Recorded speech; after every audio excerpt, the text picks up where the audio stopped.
દિશા મોનિટરિંગની આજે મિટિંગો થઈ અને આ મિટિંગમાં અમે વિવિધ બાબતોની એમની સાથે ચર્ચાઓ કરી છે. જેમ કે આજે મનરેગાની રોજગારી 6 તાલુકામાં ચાલુ નથી તો ક્યારે ચાલુ થશે અને કેમ બંધ છે, તો એમણે અમને 10 થી 15 દિવસની બાહેધરી આપી છે કે મનરેગામાં રોજગારી અમે ચાલુ કરાવી દઈશું.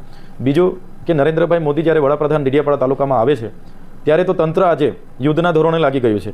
તો જૂના રાજનો રોડ કેમ બનાવતા નથી, કેમ વન વિભાગ અટકાવે છે?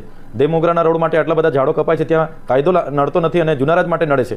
એ બાબતની પણ મેં રજૂઆત કરી. સાથે સાથે જે એમણે જાહેરનામા પ્રસિદ્ધ કરીને યાલ પુલ પર માત્ર 25% વાહનોની જ અવરજવર 25 ટન વાહનોની જ અવરજવરની પરવાનગી આપી છે, ત્યારે ઘણા લોકોને હાલાકીનો સામનો કરવો પડે છે. એ જ પ્રકારે ડેડિયાપાડાથી નેત્રંગના નેશનલ હાઈવે પર સેજપુર અને ઘાણીકૂટની વચ્ચે કરજણ નદી પર એક બ્રિજ છે.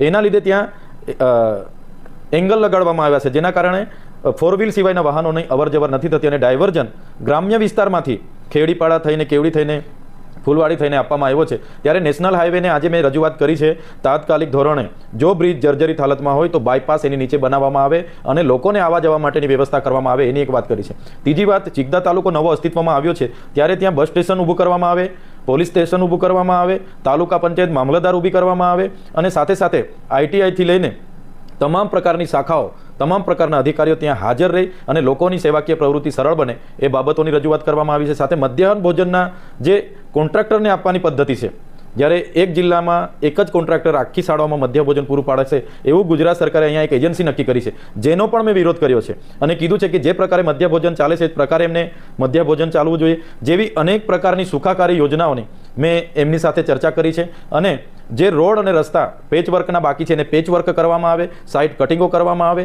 જ્યાં નાળા જર્જરી છે ત્યાં નવા નાળા બનાવવામાં આવે, સાથે સાથે પ્રધાનમંત્રી આવાસના જે બીજા અને ત્રીજા હપ્તાઓ પેન્ડિંગ છે એ પણ પૂર્ણ કરવામાં આવે.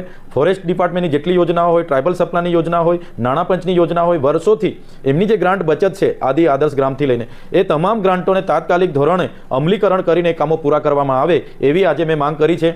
અને નર્મદા જિલ્લાના કલેક્ટર, ડીડીઓ, એસપી, ડીસીએફ અને નિયામક જેવા તમામ કર્મચારી અધિકારીઓ દ્વારા અમે જે રજૂઆતો કરી છે એના સત્વરે નિરાકરણ આવીને મને રિપોર્ટિંગ કરવાનું એમણે મને આજે બાહેધરી આપી છે.